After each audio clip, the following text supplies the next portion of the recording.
Okay, good morning. It's a pleasure for me to be here. And today I will talk to you about the work entitled Characterization of Prickly Pear Peel Flour as a Bioactive and Functional Ingredient in Bread Preparation.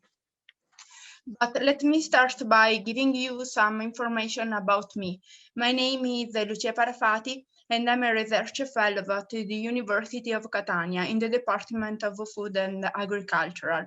I'm working in food science and technology field, investigating the antimicrobial and functional characteristics of agricultural and food bioproduct. Today I will talk to you about the use of a prickly pear bioproduct that is the peel.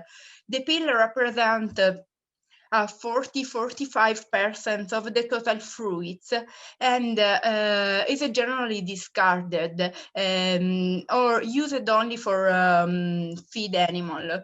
But it's rich or bioactive compound such as a total polyphenol and antioxidant compound such as beta-chanin. Moreover, it is rich as fiber and mineral compound. For this reason, the aim of our research was to investigate the use of prickly pear peel flour for the formulation of dough. These dough were then were evaluated for technological and functional property, and then the best formulation were used for bread preparation.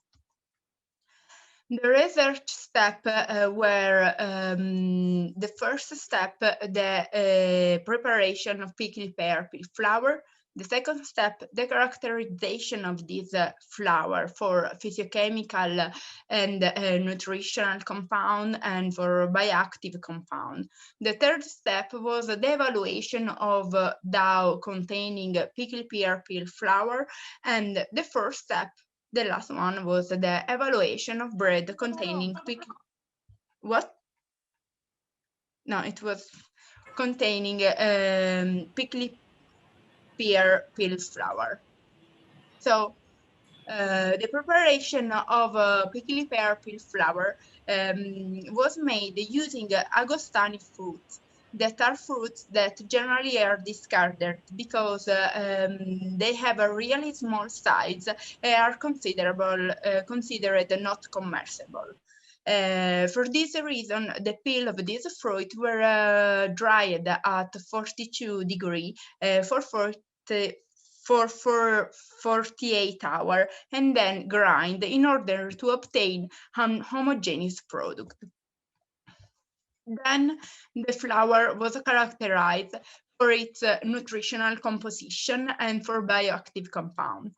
As you can see from this table, the flour evidence a really high content of total carbohydrates and a really high content on total dietary fiber. Moreover, to be a flour becoming from vegetable, is present really also a good content of protein. As you can see also regarding the bioactive compound, it possesses a good amount of total polyphenols, flavonoids, beta-chanin, and also beta-xanthine, and also a good antioxidant activity evaluated with the PPPF method. For this reason, the flour was used to formulate different dough. The formulation were tested. The blend were of flour, wet flour and flour of vegetable flour, of a prickly pear peel flour, was made by using a different amount of a prickly pear peel flour. As you can see from this histogram, the first evaluation was the water binding and oil capacity. The different blend evaluated were wet flour has a control, only wet flour, and wet flour containing 5%, 10%, 15%, 20%, and 50% of prickly pear peel flour. As you can see, up to 15% of prickly pear peel flour, the concentration, the ability of absorb water and oil significantly doesn't change in comparison to the control. The leavening property evidence has dough containing the 10% of prickly pear peel flours evidence the highest dough increase in comparison to the control, even after 90 minutes of incubation.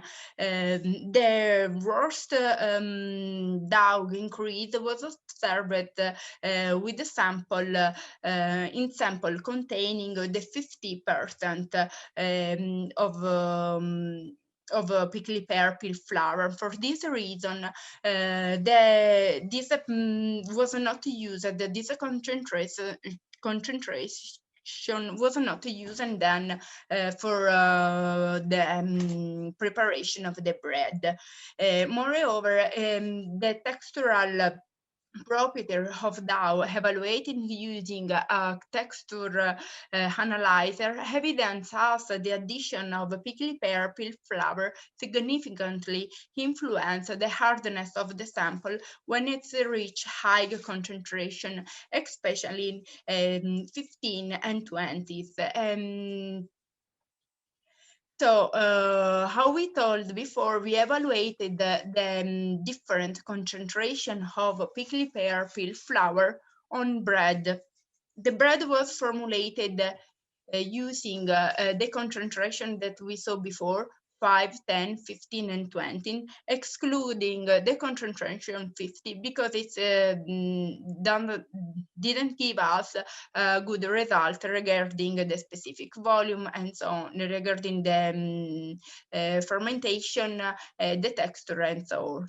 The physiochemical property of bread evidence has a sample containing 10% of prickly pear peel flour, evidence a really high specific volume, and the lowest value of humidity, moisture percentage, and water activity. This value has really desirable to avoid the microbial spoilage, especially during conservation.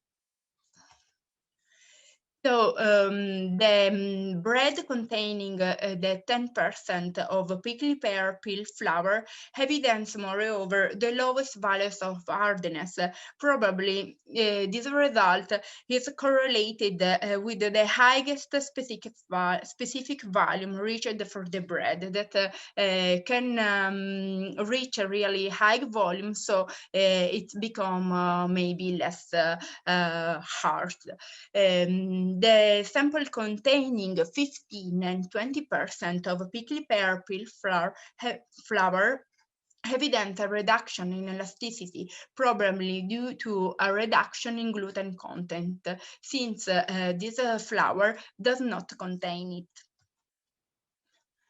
The parameter that was affected by the supplementation of prickly pear peel flour was the color. In fact, all the luminosity of the sample containing the prickly pear peel flour decreased on crust and crab, especially in sample containing 15 and 20% of prickly pear peel flour. As you can see from this table, we evaluate also the content of bioactive compound on bread. We see as the total polyphenol content of bread containing 10%, 15%, 20% significantly differ from control, while not significantly different were observed for sample containing 5%. The content of beta-chanin and beta-xanthine remain significantly differ from control in sample containing 5%, 10%, 15%, and 20% of prickly pear peel flour. If compare with the value of the pure flour, it seems that this value is the highest because maybe in this matrix and with the baking temperature we act like more extraction. We had a good extraction of this pigment in the matrix. Also the values of DPPH that represent the antioxidant activity of the sample was really different from the control, only in sample containing the prickly pear peel flour of at the percentage of 10%, 15%, and 20%. As you can see from this image, we compare the present DPP, the value of DPPH that was 0.67 milligram of kilogram of Trolox equivalent, and it was similar to food that is considered rich in antioxidant compound, such as the green tea. Moreover, the bread was analyzed was sensory analyzed from a panelist group made from female and male. The bread containing the 0, 5, 10, 15, and 20% of prickly pear peel flour were analyzed for selected attributes, giving 1 for the absence of sensation and 9 for the extremely intense sensation. The sensory analysis from the sensory analysis, the bread formulated with the 10% of prickly pear peel flour registered the highest total sensory score evaluation. So to conclude, we can say that from prickly pear peel flour, we can obtain a vegetable flour rich in bioactive compound and with a really high antioxidant activity. Moreover, the prickly pear peel flour revealed to be a good source of dietary fiber, improving the nutritional characteristic of bread. The really good data was the recovery of a bioactive compound after baking process that was really high, also especially for those regarding some beta-alanine compound. Among the different formulations, the replacement of wet flour with 10% of prickly pear peel flour leads to attain the highest down increase and the best result in terms of specific volume. Moreover, the sensory characteristic of bread formulated with 10% of prickly pear peel flour registered the highest total sensory evaluation score. This work was published in Foods, and we are going to make more research for investigate the use of prickly pear peel flour as an ingredient in sweet baked goods in order to improve the technological property of this product and to improve the functional property. I want to thank my team that is made from the Professor Rosa Palmeri, Cristina Restuccia, Elena Arena, and the Professor Biagio Fallico. So thank you all, and if you have some question, I will answer with pleasure.